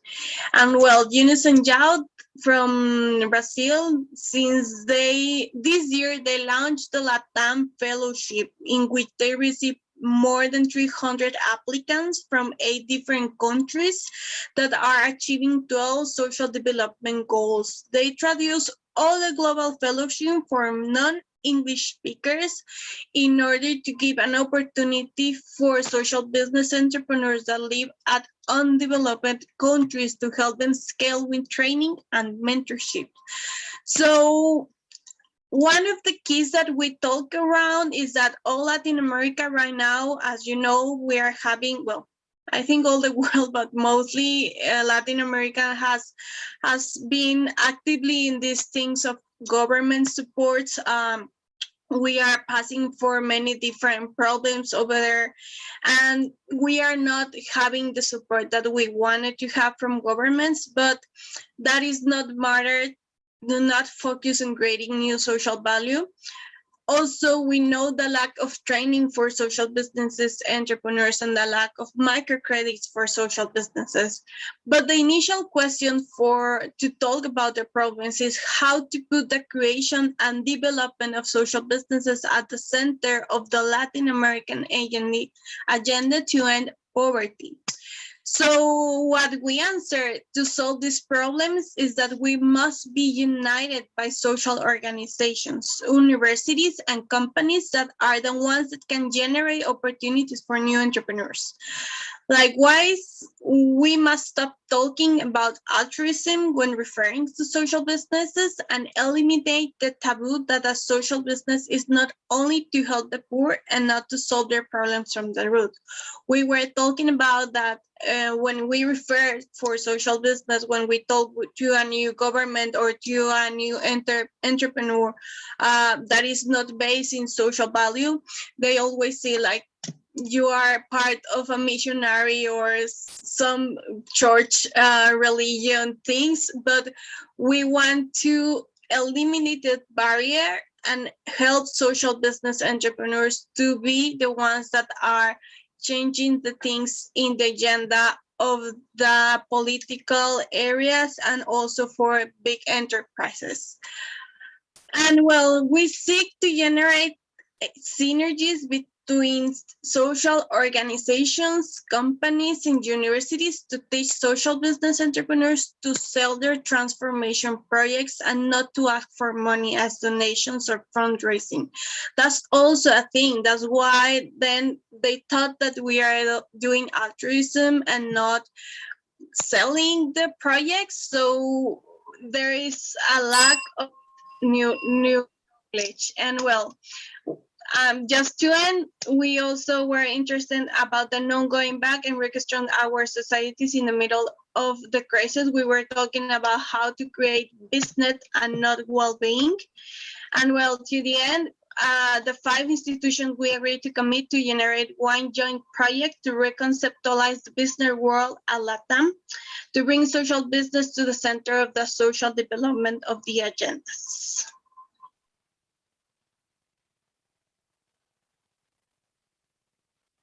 Thank you, Anis. You're done? That's awesome. That was very insightful, obviously. And moving on, we go to the North American Forum. Dr. Mai Thai, a very close friend of ours in the social business communities. She is the Associate Professor and the Director of Social Business Creation, HEC Montreal, Canada. Doctor, the floor is yours. Thank you.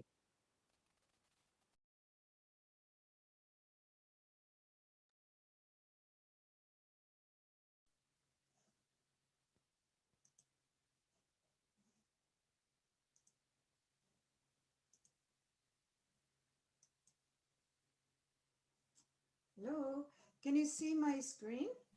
Yes, we can. Okay, thank you very much for the opportunity to represent our forum from North America.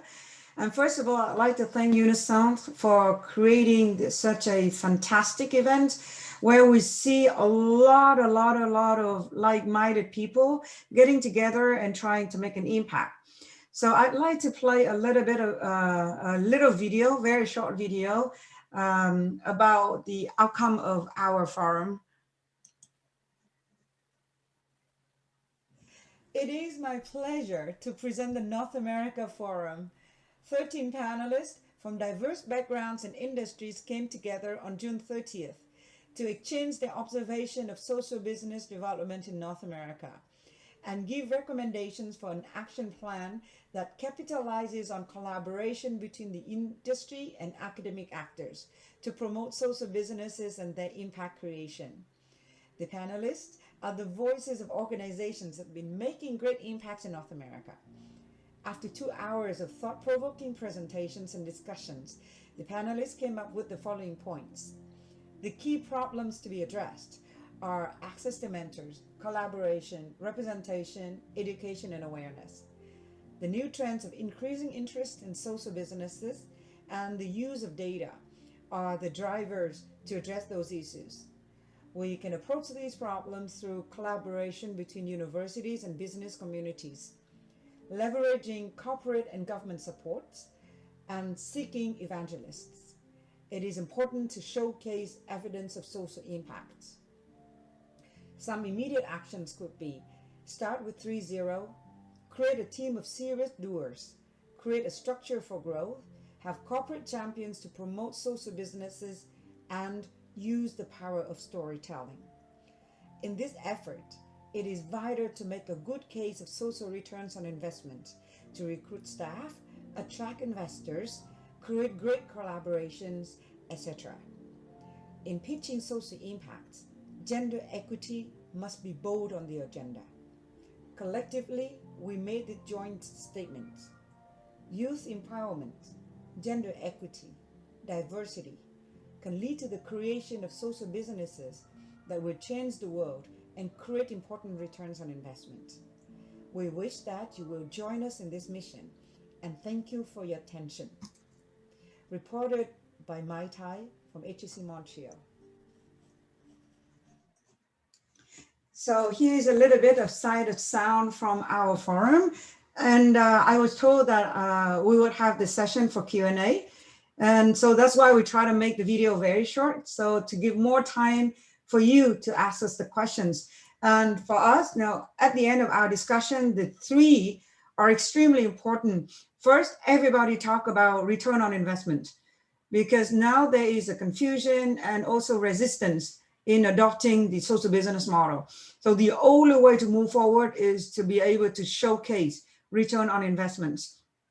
And for our geographical area, we identify the threes are extremely important: youth empowerment, gender equity, and diversity. So I'd like to give the floor for any questions that you may have to us.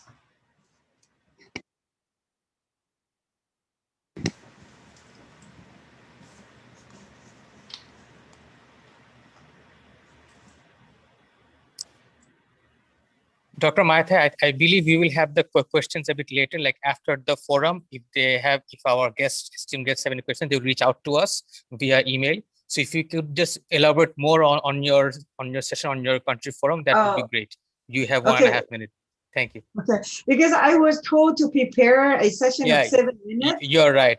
Because we had more country forums coming in, so we wanted to give more time to you. Speak up. So, okay. So you're doing a good job on time. Interaction. And so now, as we listen to all the other forums, and we seems to share a lot in common and the perspective we are looking at. And then for our forum, and we have people from different areas. So even though the artists, what we see, even the artists, they say, in order to create an impact, when they go for to ask for support, and again they face with the same question: so what is your impact? How do you measure that? And from research point of view, we don't see really good papers that explain to us a good method for social impact and measurement. So the research is very fragmented, and then industry actors are crying out for really help or good guidance on what kind of framework. So each one now is using an ad hoc or just anyone that seems to fit the situation. So everybody has his or her own way of measuring social impact, and it's very, very difficult to really compare. Even compare actors within the same industries, or even among organizations that work for the same mission.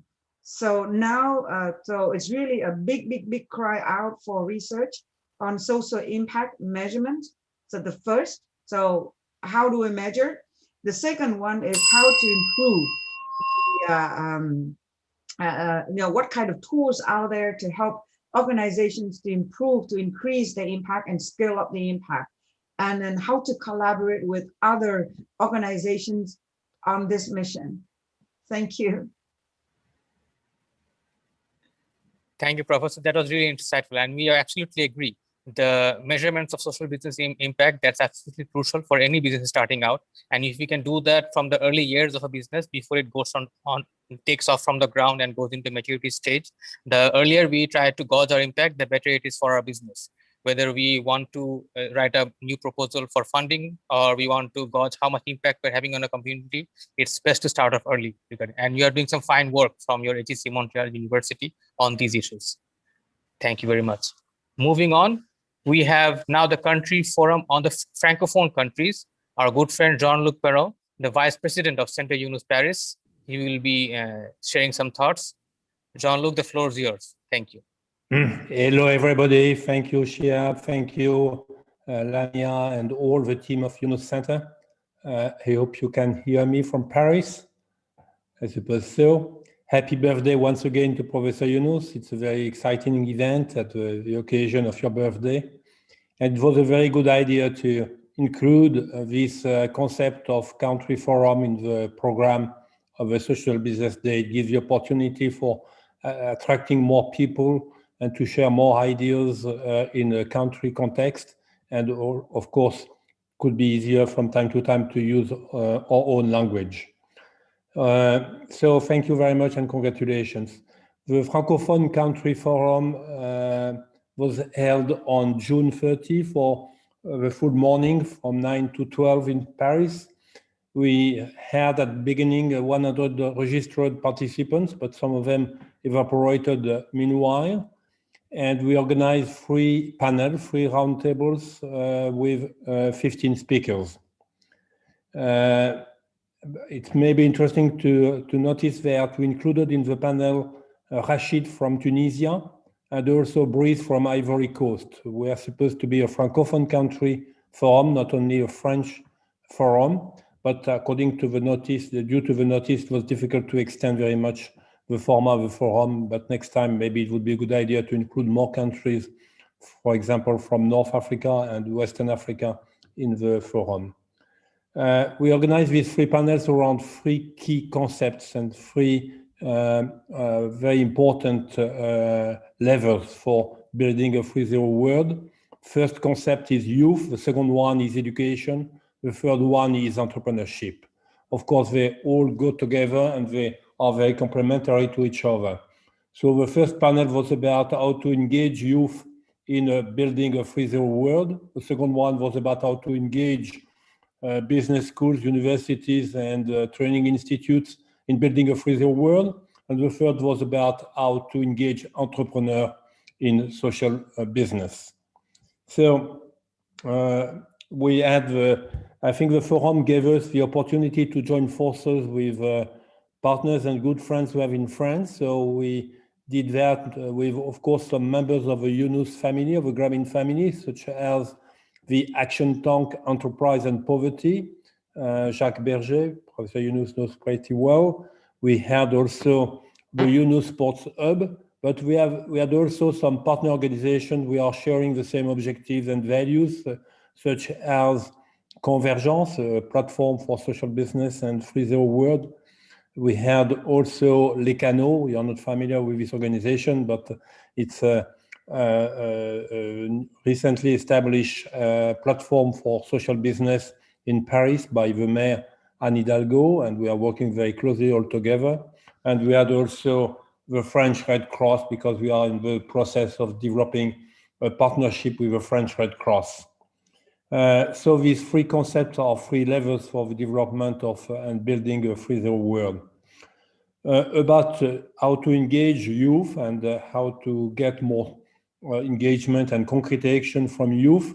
It's very much connected, of course, to the initiative announced by Professor Yunus and developed by Shazib and YY Ventures to create everywhere 3.0 clubs for young people from the age of 12 to 35. We had, well, the idea behind this platform, this panel was to say that, okay, the great, what we could call the Greta generation is very much rejecting the world as it is, a world which is on its suicidal path, to use the words of Professor Yunus, with climate warming, with increasing concentration of wealth, etc. But we have to convince youth to go from protest to action. Protest is good, it's necessary, but we have to also to engage them to act in a concrete way. And it's interesting to see that there are more and more graduates and students who reject the idea to work with companies which do not fit basic environmental and social values and criteria. And we had in France a very important movement, less known compared to Greta, which is a manifesto launched by students from the most prestigious engineering and business schools in France, with a manifesto for wake-up call for environment.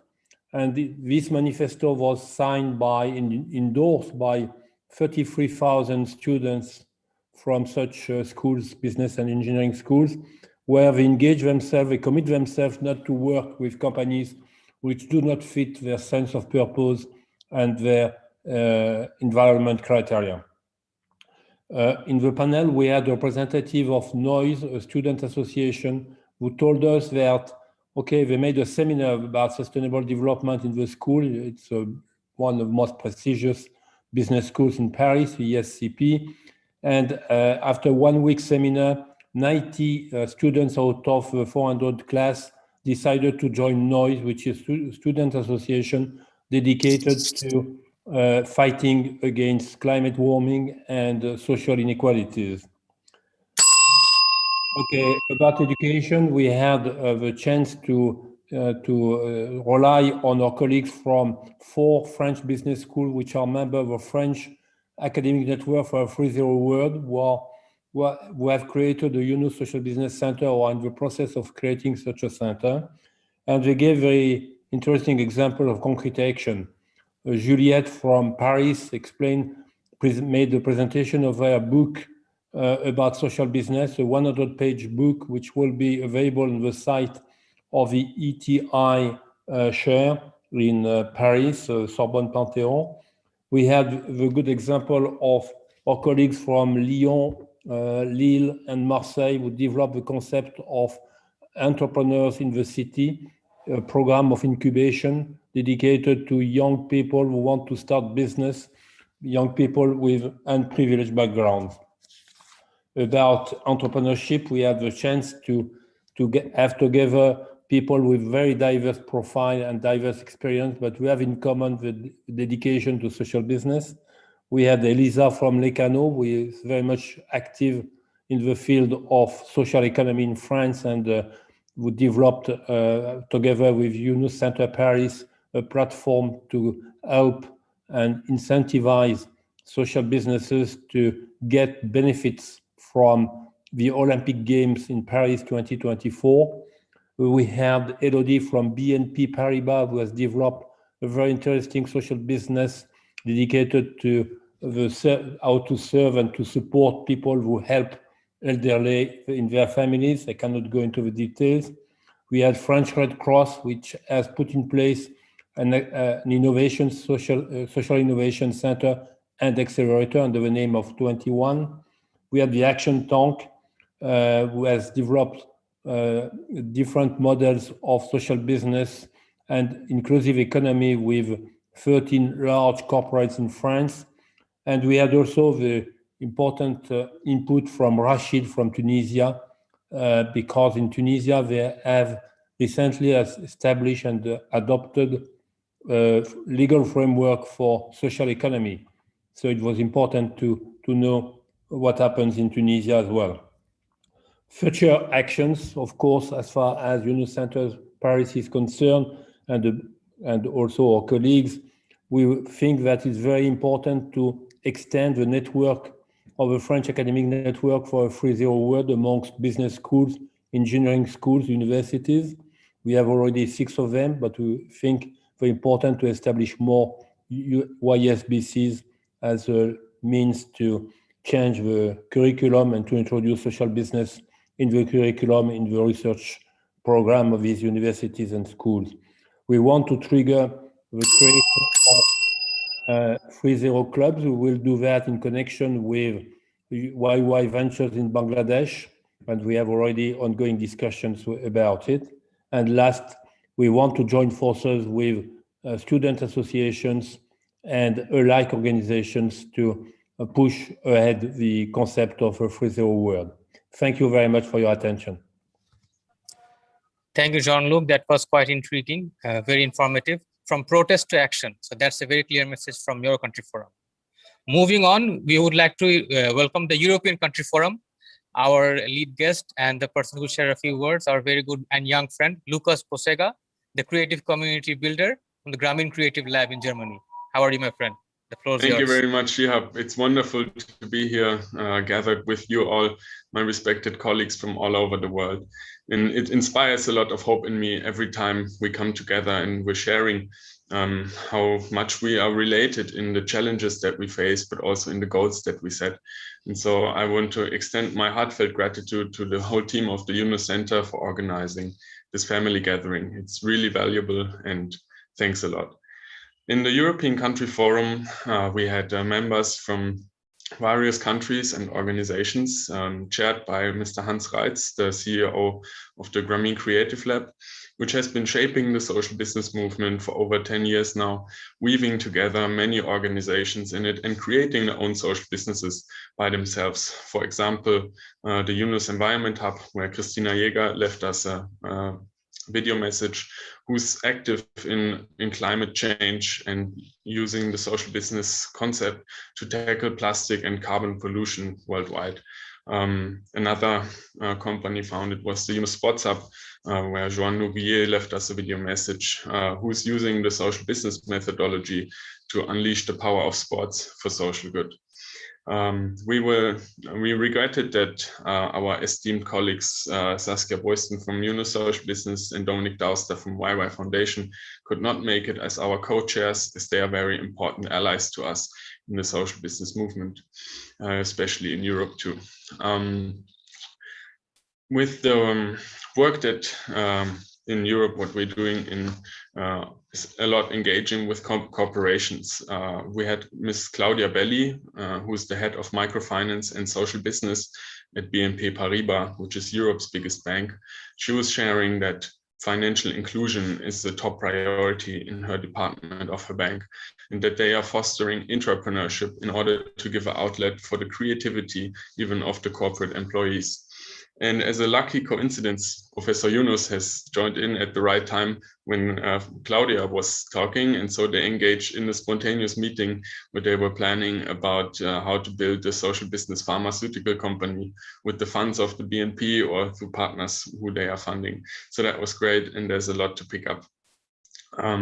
Next, we had Mrs. Kerstin Humberg, who's the managing director of UNEL in Berlin, who's a company that focuses on bringing happiness at work. As our colleagues before in the forum have shared, that mental health is an increasingly important issue, I think all over the world right now. And also that makes a point in the corporate world. And so we're happy that we have a business friend who is making that a priority as well. We had also Andrea Baletbo from Tandem Social in Barcelona in Spain, who are working to bridge academia and business, and therefore giving opportunities for people and young people to help unleash their potential and finding super happiness by building social businesses in their area. And going from the academia side, we know that education plays a fundamental role in the transformation that our society so dearly needs.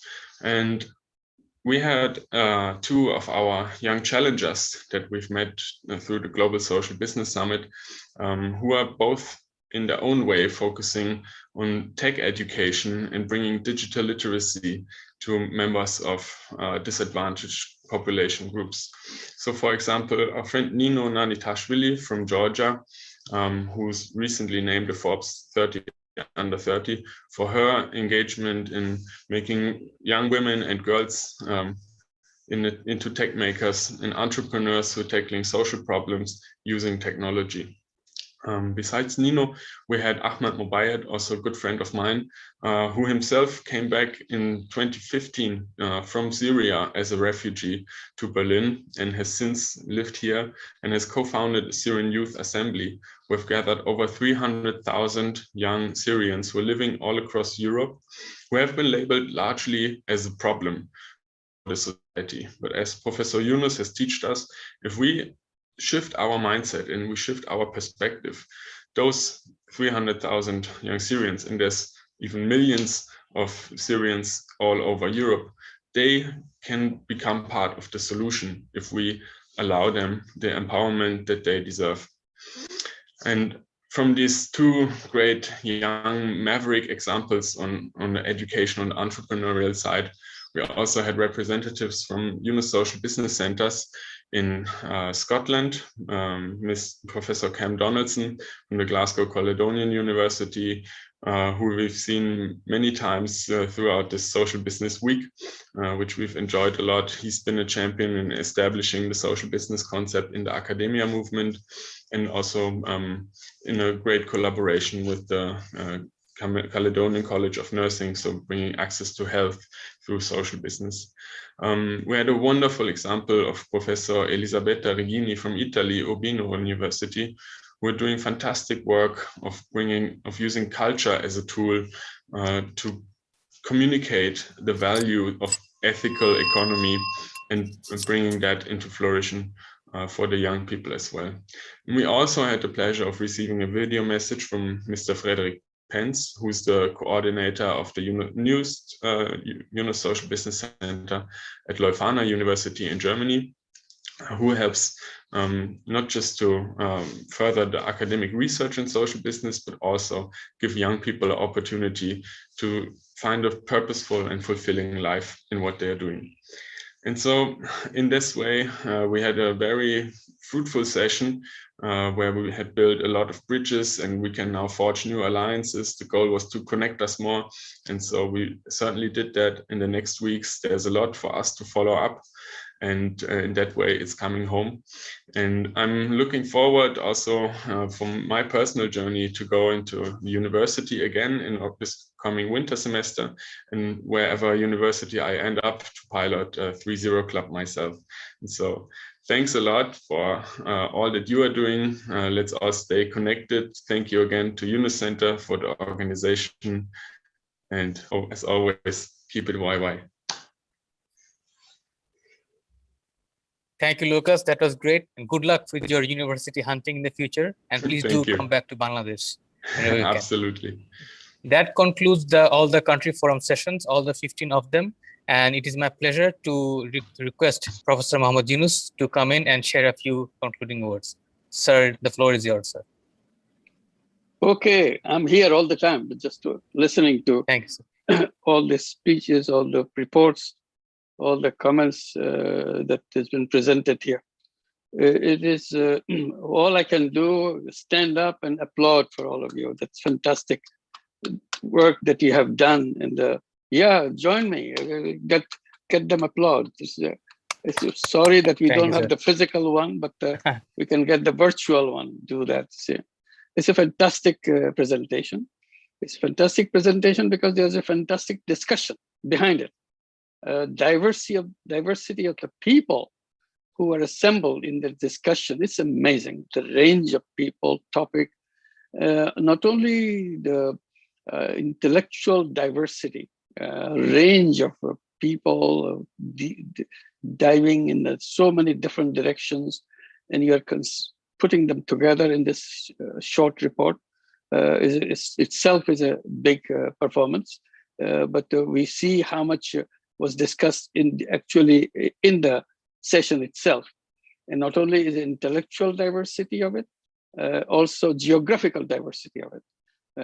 It's almost covered the whole world, from the east to west, north to south. You see right here in this session, they're coming with not only their views, not only their opinions, just putting together the opinions that they have received during the forum itself. It's a very rich, it's literally overwhelming It's an unbelievable thing that one can achieve in such a short time. So one day devoted to some discussions, and then you put them together to present to us.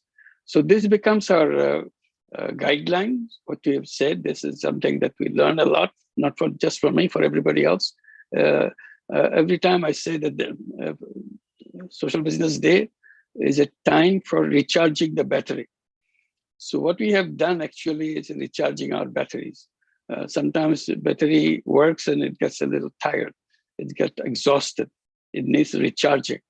So all the intellectual input, all the experimental input, all the visionary inputs that you put in through your discussion, through your presentations, we are fully recharged for until the next Social Business Day to continue pursuing the path that you have directed to us. That's a fantastic thing that you could have done, and that is the whole purpose of getting together, the recharging process that it takes place.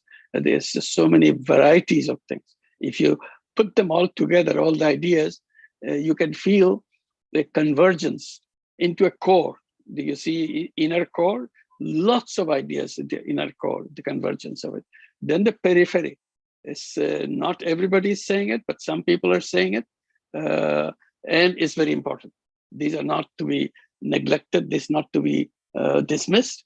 This is something, a new ray of hope coming from the convergence, the core of the discussions. Then you have the outer ring, where many new things are being discussed, being tried out. So we have the benefit now to see the whole thing, the core and the inner ring and the outer ring. Everything is here. We'll see how we can use it. Ideas are good only if they're germinated. Otherwise, it's just wasted. So we have put the ideas. Now our task is to germinate them, put them into the soil, take care of them so that it germinates. Someday it will be a big tree. That's what we're looking for. So you have lots of seeds now. All of us have lots of seeds. Our task to go back and germinate them and make sure whatever we do, we can improve it because of some ideas that got into our head because of this discussion. So thank you very much for making this happen. The whole Social Business Day is worthwhile because we had this session. This session is the most important session for us to learn from each other, to have a hope, to have a direction, to have something to live for. And I'm very grateful to you for making this happen. Thank you. Have a great day. Thank you so much. Thank you so much. Thank you, Professor Yunus. That was really Thank you. inspiring message from you to all of us. With that, we conclude the Country Forum session. Ladies and gentlemen, it was very fruitful and quite insightful. Academic experts, industry experts, and thought leaders, and creative thinkers, and young entrepreneurs and students coming in from all across the globe, from 15 regions of the globe, from North America, Latin America to Australia. Our world was covered here. And it was quite insightful. And do reach out to us at Yunus Center if you have further questions regarding any of the presenters' discussions, and we'll follow up or link you with them appropriately. And now I would like to hand over the stage to Prometheus to start the closing session at the appropriate time. Thank you. Over to you, Prometheus. What about a picture? That's a great idea, sir. Those of us who are here, if you can turn on your cameras, then our technical expert, Mr. Aziz, will help us take a group photo with Professor Yunus. Turn on all the cameras. Yeah. Thank you, sir. That was a good idea. We have so many experts from all over the world. Lucas, stop hiding. Nini, can I have your background? You borrow. Lucas has a shirt, Yunus plus you. This has been freshly cleaned and ironed. One is showing it. Yeah. Thank you. Aziz bhai, whenever you are ready, just say go and you can do this. Might I face the camera?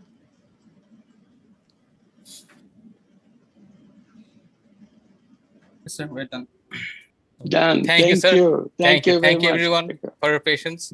Bye-bye. Bye-bye. Thank you. Thanks a lot. Thank you, sir. Thank you. Prometheus, over to you. Thank you very much, Shihab. It's an absolute pleasure to be in the presence of so many individuals who are making change through social businesses. As Professor Yunus said, it's overwhelming. Seeing the movement grow strength to strength over the last decade or so has perhaps been one of the greatest honors that we could have ever imagined.